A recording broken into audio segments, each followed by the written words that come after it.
नमस्ते, कैसे हैं आप सब लोग? मैंने आज तक जो कुछ भी लिखा है ना, वो सारी चीज़ को मैं मैनिफेस्ट कर चुकी हूँ। अभी तक जो मैंने स्टार्टिंग में शुरू किया था ना जब लॉ ऑफ अट्रैक्शन को फ़ॉलो करना, तो फर्स्ट टाइम जब मैंने लिखा था, अपनी विशेज़ को, ग्रैटिट्यूड जर्नल को फ़ॉलो करना स्टार्ट किया था और जो छोटी-छोटी चीज़ें थी, उनको लिखना स्टार्ट किया था।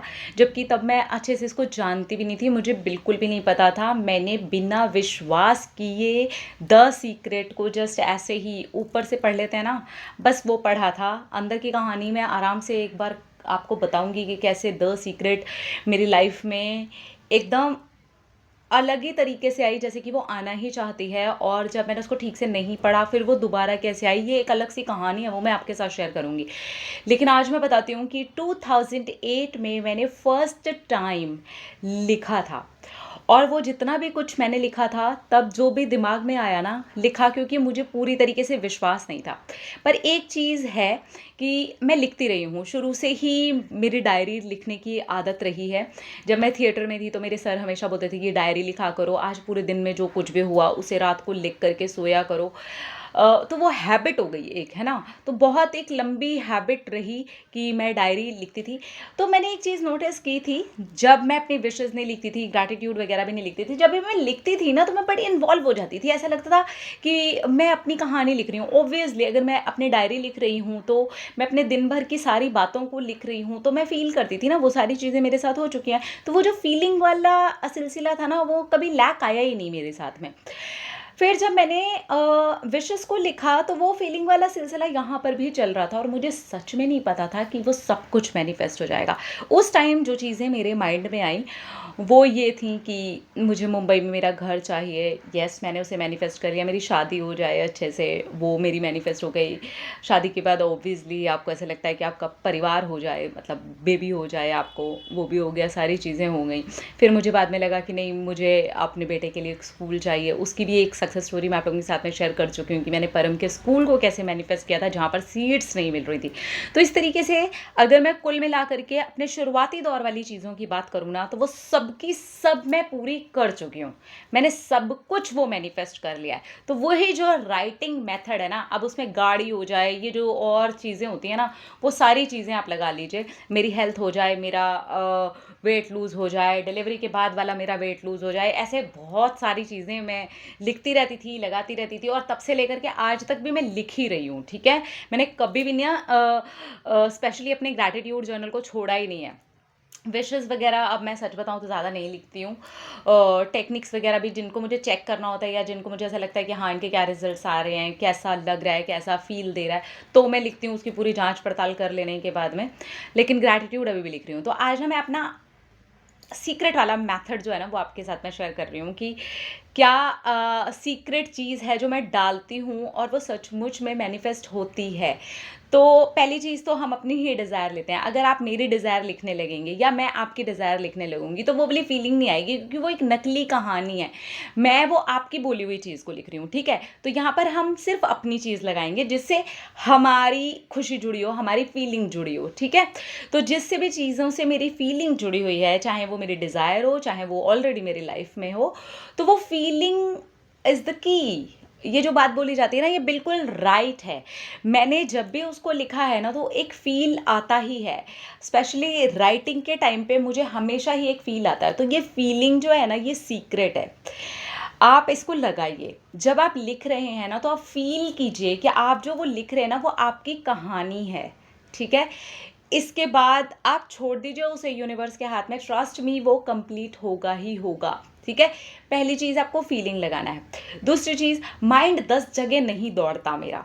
जब मैं लिख रही होती हूँ, चाहे मैं शुरू में लिख रही थी, चाहे मैं अपने डायरीज़ लिख रही थी, चाहे मैं कुछ भी लिखती थी, ठीक है? तब मेरा दिमाग है ना, वहाँ नहीं दौड़ता था, इसीलिए मुझे डायरी लिखने में मज़ा भी आता था, क्योंकि मुझे ऐसा लगता था नहीं, ये मेरा टाइम है। तो मैं अपने टाइम को वहीं देती थी, तो वो प्रेज़ेंट में हो जाता था, ठीक है? पहली चीज़ हो गई फीलिंग, दूसरी चीज़ हो गई मैं प्रेज़ेंट में लिख रही हूँ, मैं जो कुछ भी फ़ील कर रही हूँ, जो कुछ भी महसूस कर रही हूँ, मैं अपना चाहे दिन भर की बातों को लिखूँ, चाहे अपने ग्रैटिट्यूड जर्नल को फ़ॉलो कर रही हूँ, चाहे अपने मैनिफेस्टेशन रिचुअल पर कोई काम कर रही हूँ, जो कि राइटिंग टेक्निक में होता है, ठीक है?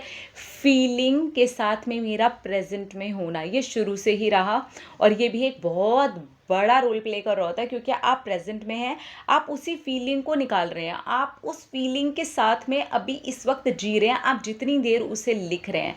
एंड ये काम करता है, इसने हमेशा मेरे लिए काम किया है, मैं अपनी ही बात आपको बता रही हूँ, और ये मेथड ऐसे काम करता है।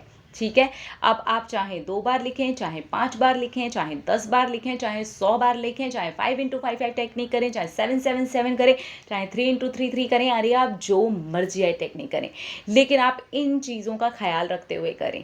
पहली चीज़ फीलिंग, दूसरी चीज़ प्रेजेंट में रहना, तीसरी चीज़ जब आप उसको करके उठें तो आप देखें कि वो चीज़ आप करके उठे हैं और आप अच्छा फील कर रहे हैं, आप रिलैक्स हो गए। ट्रस्ट मी, जब मैं ग्रैटिट्यूड नहीं फॉलो करती थी, सिर्फ डायरी लिखती थी ना, तो वो लिखने के बाद ना मुझे एक अलग सा एहसास होता था। हालांकि वो सिंपल डायरी थी जिसमें मेरे पूरे दिन की बातें लिखती थी मैं, ठीक है, कि यार मैंने ना इधर निकाल दिया। वो कहते हैं ना कि अपने मन की बात आप किसी के सामने रख देते हो तो आप हल्के हो जाते हो। तो ऐसे ही जब आप लिखें और आप अपने मन की बात वहाँ पर निकाल दें, उसके बाद अपनी लाइट वाली जो फीलिंग है ना उसको एन्जॉय करें। तो मेरी शुरू से ही हैबिट रही थी कि मैं रात को सोने के पहले डायरी लिखती थी, तो इसी तरीके से मैंने ग्रैटिट्यूड वगैरह भी, जो ज़्यादातर मेरी चीज़ें थी ना, रात के सोने के पहले ही किया, तो उस फीलिंग के साथ ही मैं सो जाती थी और मैं भूल भी गई। उसमें से मैं 90% चीज़ें भूल गई। आज मैं जब अपनी डायरी उठा करके देखती हूँ, चीज़ें उठा करके देखती हूँ, तो मैं देखती हूँ ये तो सब मिल गया है मुझे, ये सब कुछ चीज़ें हो गई हैं। जैसे छोटी छोटी चीज़ें नहीं होती, आपको गाड़ी चाहिए, आपको एलईडी टीवी चाहिए, मैं बिल्कुल छोटी चीज़ें आपको बता रही हूँ। आपको कोई फर्नीचर, आपको ऐसा लगता है आपको सोफ़ा कम बेड लेना है, वो चाहिए, तो मैं तो वही सब कुछ लिख देती थी। शुरू शुरू में तो मुझे ऐसा लगता था, अरे वाह यार चलो ट्राई करते हैं, विश्वास है चाहे नहीं है, होगा कि नहीं होगा मुझे नहीं पता, मैं लिख रही हूँ, ठीक है। आप लोगों में से बहुत सारे लोगों ने इसे ऑलरेडी एक्सपीरियंस किया होगा कि आप कुछ लिख करके भूल गए थे, आपने उस टाइम पे फील कर लिया था, आपको अच्छा लग रहा था, आपने किया एंड भूल गए, वो चीज़ अभी आपके पास में है। ऐसी बहुत सारी चीज़ें थी। फ़ोन था, एक फ़ोन भी मैंने इसी तरीके से मैनिफेस्ट किया था, फिर स्मार्टफ़ोन भी मैंने इसी तरीके से अपनी लाइफ में लेकर किया था। इस तरीके से बहुत सारी चीज़ें थी। कभी-कभार मैं अपनी फ़ेवरेट ड्रेस के बारे में भी लिख देती थी, मैं अपने डिज़ायर्ड वेट के बारे में लिखती थी, मेरी अपनी शेप के बारे में लिखती थी, मैं कैसा अंदर से फ़ील करती हूँ, मैं ये लिखती थी। मैं इनमें से अभी भी 90% चीज़ें लिखती हूँ, क्योंकि वो मेरी ज़िंदगी का हिस्सा बन चुकी हैं और वो मुझे लिखना बहुत अच्छा लगता है। फिर चाहे मेरी बॉडी हो, चाहे मेरी स्किन हो, चाहे मेरे बाल हो, चाहे मेरी फैमिली हो, चाहे मेरा घर हो, चाहे मेरी गाड़ी हो, चाहे मेरी स्कूटी हो, चाहे परम का स्कूल हो, चाहे कुछ भी हो, मैं उसे अभी भी लिख देती हूँ, ठीक है। उसके अंदर हाँ, अब ये सिलसिला कम हो गया है कि मैं अपनी विशेज़ वगैरह बहुत रेयर ही डालती हूँ, लेकिन मैं ऐसे लिखती हूँ, ठीक है। तो मैंने आपको यहाँ पर 3 सीक्रेट अपने बता दिए। पहला फीलिंग, दूसरा प्रेज़ेंट में रहना, तीसरा जब आप उसको लिख करके उठें तो आप ये सोचें कि आपने इस चीज़ को यहाँ दे दिया है, उस चीज़ को आपने प्रेजेंट में रह करके लॉक कर दिया उस फीलिंग को, एंड लेट इट गो। जब आप कल लिखने के लिए बैठें तब उसके साथ में बैठें और बाकी पूरा दिन एंजॉय करें। तो मैंने ये एक्सपीरियंस किया है और इस तरीके से मैनिफेस्ट किया है। ऑलमोस्ट जितना भी लिखा हुआ था मैंने आपको सब बता ही दिया, सब कर लिया है। जितनी भी चीज़ें छोटी बड़ी जैसी भी लगती थी वो सब लिखती थी और कर लिया है। आगे भी करते जाएंगे, बताती रहूँगी, शेयर करते रहूँगी। तो आप इन चीज़ों का ख्याल रख के आराम से मज़े से, मज़ेदार तरीका है ये। एक्चुअली ये बहुत रिलैक्स रहने वाला तरीका है, जैसे टेंशन में करने वाला तरीका नहीं है। सिंपल रहिए, आराम से कीजिए, मज़े लेके कीजिए, प्रेजेंट में रह करके कीजिए और उस चीज़ को वहीं पर छोड़ करके आराम से उठ जाइए, हल्के हो जाइए और ये सोचिए कि आपने कर दिया और ये हो जाएगा, ठीक है। उसके बाद वो सचमुच में हो जाएगा, वो पता भी नहीं चलेगा। अपना अपना रखिए ख्याल, अपने आप से कीजिए ढेर सारा प्यार ताकि आप अट्रैक्ट करें ढेर सारा प्यार। I love you all, Tata.